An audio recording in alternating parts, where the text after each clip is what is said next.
the end of the day, America is going to want a president who is a decent human being, who doesn't shit on other people, who has some interest in the American people, some interest in something beyond himself. I think at the end of the day, people are going to reject this bigoted, divisive figure. So I'm just giving you the answer to the question you're asking all night long. Why do they vote for Donald Trump? It's not always because they like him. No. It's because stuff like that is kookier to them. They didn't just turn up the heat. They lit a match and walked away. Bill Maher torched the entire studio, and caught in the middle of the flames, Adam Schiff. He walked in ready to bury Trump, but ended up taking the hits himself. This wasn't debate. It was a public dragging. On live TV, Schiff opened with fire, calling Trump a delusional narcissist who, quote, cares about no one but himself. He wasn't just angry, he looked personally betrayed. It felt like a courtroom. Final. Schiff swore Trump was guilty of everything and declared he should never hold office again. I think it's true justice. The only thing he cares about is himself and money. And going after the money is a way to bring about some real justice. But this is where it got messy. Real messy. Schiff wasn't just tossing legal shade. He basically painted Trump as the end of democracy in human form. And then it got darker. He warned that if Trump returns, America could spiral into chaos. This wasn't strategy. It was a political street fight. Peak Schiff. All emotion. Zero receipts. The theatrics, sky high. The facts, MIA. And just when it felt like it couldn't go any further, boom. He said something so bold, so reckless, it could haunt him for years. Bill Maher's face. Pure secondhand embarrassment. Now, the rumor mill's spinning. Schiff might never show up on Maher's set again after this public implosion. And honestly, I don't share your pessimism about this or your pessimism about the general election. The reason why Joe Biden is going to beat Donald Trump is because at the end of the day, America is going to want a president who is a decent human being, who doesn't shit on other people, who has some interest in the American people, some interest in something beyond himself. I think at the end of the day, people are going to reject this bigoted, divisive figure. Schiff wasn't just fired up. He was unhinged, lashing out at Trump like a man on the edge, like it was his final act on live TV. This wasn't a debate. It was a meltdown in real time. And out of all the wild shots he fired, one take aged. Worse than expired yogurt. He claimed Joe Biden would crush Trump in the next election. Fast forward. Guess who's back in the White House? Yep, Donald J. Trump. That smug confidence wiped off Schiff's face like a spilled drink on live TV. His prediction didn't just miss, it boomeranged and hit him square in the ego in front of millions. Now he's scrambling, backpedaling, reaching for anything. But let's be honest, we didn't forget. It's political karma, playing out like a reality show rerun. And every second has been delicious. Back on set, you could feel the tension. Schiff ranting like he was auditioning for a one-man tragedy. Even Bill Maher looked like he'd seen enough. He kept it together. Barely. And then, enter Stephen A. Smith. And man, he snapped before Maher could blink. Stephen came in swinging, dragging Schiff and his crew for years of obsession with canceling Trump court cases. Media spin. Ancient scandals exhumed for the headlines. Stephen torched it all. He called out the comparisons. The wild, desperate reach to label Trump history's darkest villain. And then he said what no one on set dared say out loud. Enough is enough. But the question remains. And I'm just getting tired of seeing so much stuff targeted in his direction, but somehow, some way he still survives. I mean, we're talking about a situation where he's still going to be the GOP nominee. He's still going to be running for president. You're President Biden. That's the individual that you're going to have to beat. 4 indictments, 91 counts. They ain't even bringing up the bankruptcies. Ain't even bringing up this particular issue with this civil case. And somehow, some way, he puts cats to shame because he clearly has more than 9 lives. The tension in that studio? So thick, it felt like a pre-explosion countdown. They've called him everything. Hitler, a threat to democracy, the downfall of America itself, scandals, indictments, a non-stop barrage of headlines, and yet, Donald. Trump didn't just survive, he thrived, louder, bolder, more untouchable with every hit, against all odds, against logic, against every carefully scripted prediction. He's still standing. And somehow, he's winning. He's become the ultimate glitch in the system, the wild card that every Democrat and media megaphone can't decode. Every time they think, this is the knockout blow, he rises again. Stronger, like a video game boss fight that just won't end. Love him or loathe him, Trump has morphed into something more, a political phenomenon. And it's driving his enemies to the edge. You could see it, oozing from Schiff's voice, that desperate frustration of someone who's lost the plot. But even Bill Maher, yeah, even he reached his breaking point. Sick of the echo chamber. Exhausted by the rerun-style rants, Maher finally snapped, no warm-up, no filter, just cold, brutal demolition. He stared Schiff dead in the eye and dropped a truth bomb no one saw coming. But here's the twist. Was it, finally, a moment of clarity? Or just another fracture in a system that's already breaking? The Atlantic put out an article last year, and it was called Separating Sports by Sex Doesn't Make Sense. Right. And talked about how we separate sports like the WNBA just because it's just socialization. This is insane. I agree. Okay. That's why people vote for Trump. Mm-hmm. Because there's stuff like that on the left that people just go, I know Trump's horrible, but separating by sports by sex makes perfect sense. Mm-hmm. And if you think it doesn't, you can't leave the country. He didn't flinch. He didn't sugarcoat a single thing. And when he spoke, the room went dead silent. Schiff froze mid-rant, like someone just pulled the plug on the whole narrative. The noise, the blame, the media spin, obliterated in seconds. Bill Maher didn't tiptoe. He unloaded. No filters, no fluff, just raw fire. He lit up the stage with one brutal message. The Democrats are losing touch, fast. They're clinging to hollow promises, pushing policies that real people stopped believing in a long time ago. And Maher? He wasn't guessing. He was spelling out exactly why Trump keeps packing stadiums. Even folks who once swore they'd never vote for him are now saying, at least he sounds like he's living in reality. But then came the grenade. Maher called out one of the left's most explosive moves, the push to erase biological lines in sports, forcing men and women to compete as if sex doesn't exist.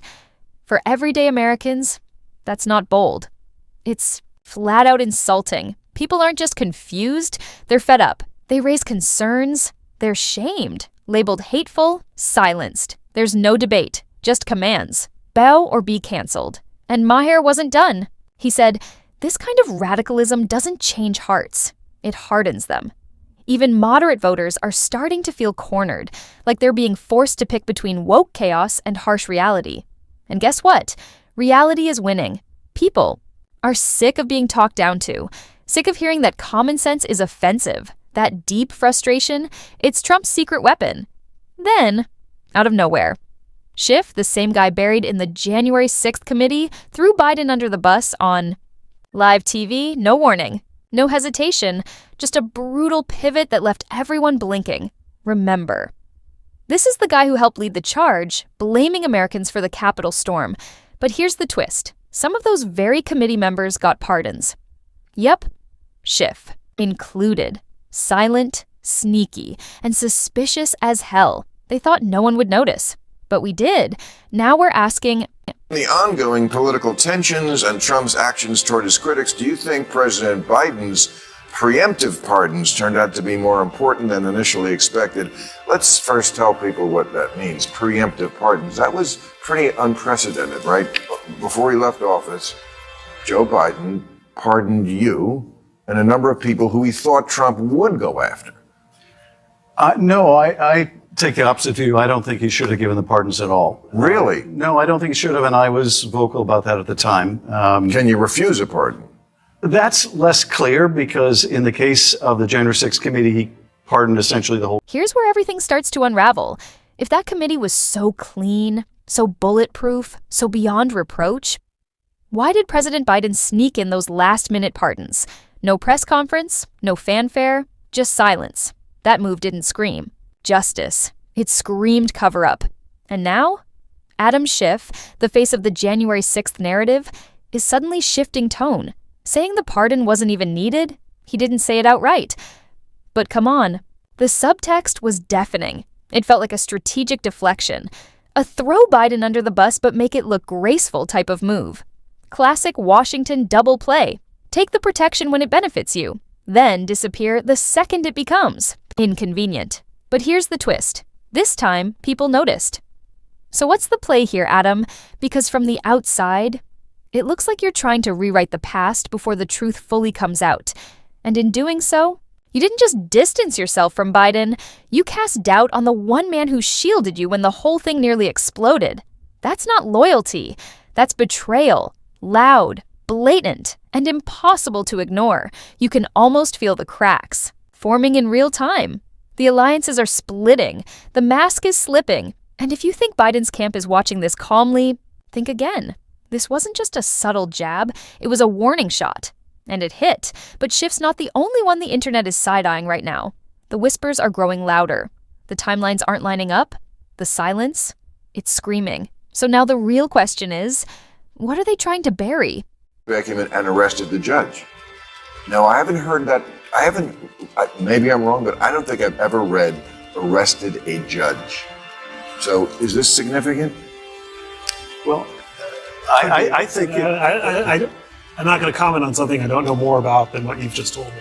You read about it too. Yeah, I mean, I read about it, but I don't know. So you don't trust anything either, and you work for the New York Times. Well, Bill Maher didn't just criticize him, he torched the entire machine. On live TV, no script, no mercy. Then, he turned the flamethrower toward the media giants. And what he said? It left the internet stunned. He dragged legacy outlets for twisting the truth like it's a daily ritual. Because these days, it kinda is. And here's the real plot twist. Even Bret Stephens from the New York Times admitted it. He said he doesn't even trust his own paper anymore.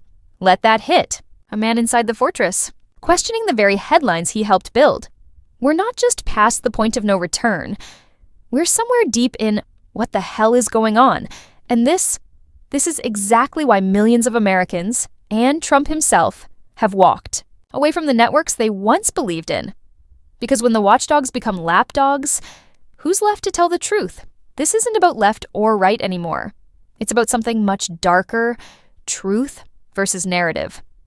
And the harsh reality? Most of the mainstream media already picked a side. It's not the one asking real questions. It's the one scripting the answers. Once upon a time, journalism stood for something, exposing power, asking what no one else would dare. But now, it's a performance with flashy headlines, manufactured outrage, and political theater so dramatic.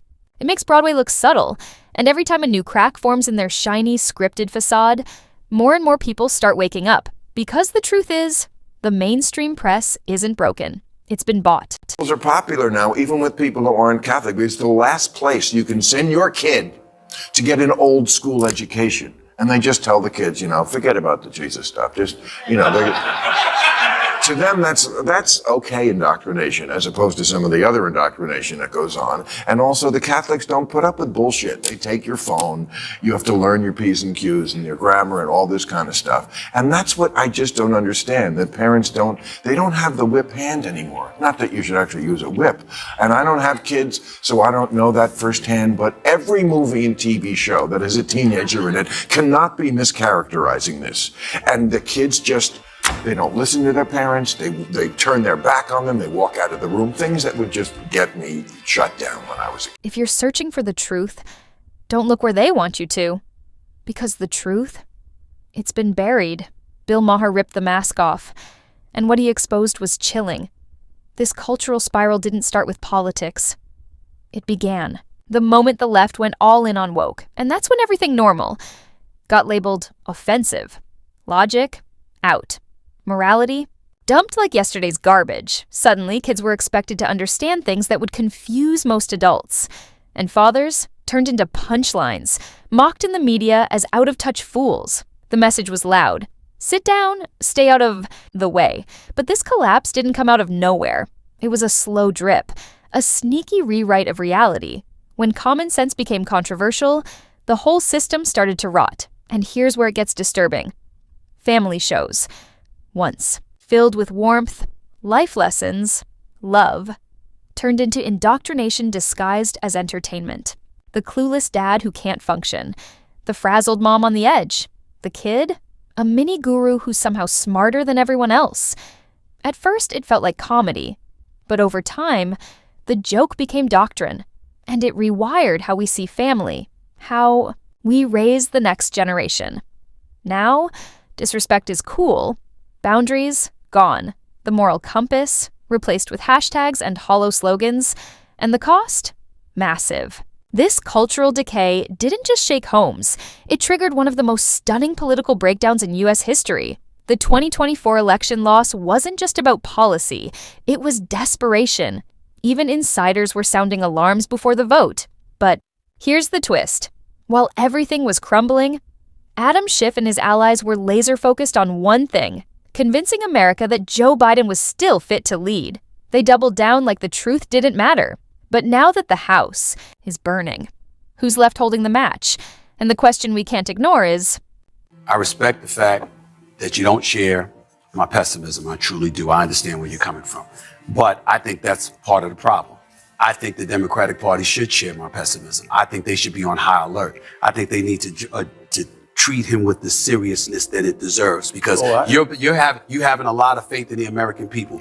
The man did get over 74 million votes. You've got people that are looking at Joe Biden. I'm not going to call him a cognitive mess or anything like that. That's very disrespectful. I would never speak about our president that way. But when you're 82 years of age, it's not offensive to say you're no longer a spring chicken and you don't seem to have. the cracks in the story? They're showing. But they're not just in the system. They're in the very foundation of what they built. Despite the red flags flashing from every corner, the Democratic Party stayed in their bubble, shielding Biden from the truth, drowning out the concerns, brushing off the signs of decline as nothing more than bad press. And the message? It was loud. It was robotic. Everything's fine. But deep down, we knew it wasn't. By the time the truth finally cut through the noise, the damage was done. Reality hit like a wrecking ball. Biden wasn't leading. In fact, he could barely lead at all. And that's when the panic set in. Their last-ditch attempt to save face? Kamala Harris. Yep. In a desperate attempt to turn the tide, they tried to hand her the torch like it was a smooth transition. Big mistake. Her approval ratings plummeted faster than anyone could have imagined.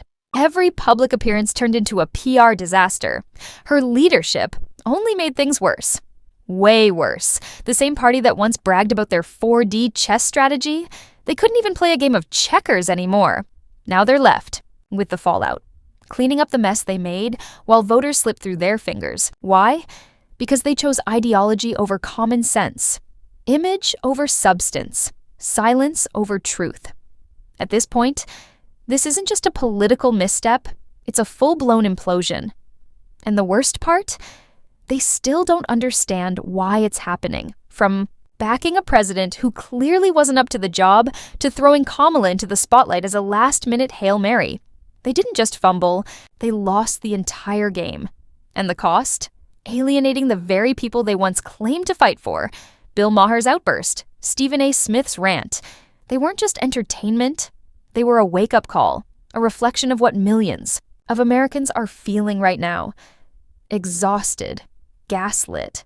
Done with the lies. Trump's comeback isn't just about him. It's a loud, angry rejection of a system that feels broken, plastic, fake, disconnected from reality. The media tried to spin it. The left tried to control it. But the truth? It broke through. Now even the voices that once clapped the loudest, the ones who defended this system, are starting to question everything they helped build. This wasn't just a political shakeup. It was a cultural wake-up call. Is this the end for the party?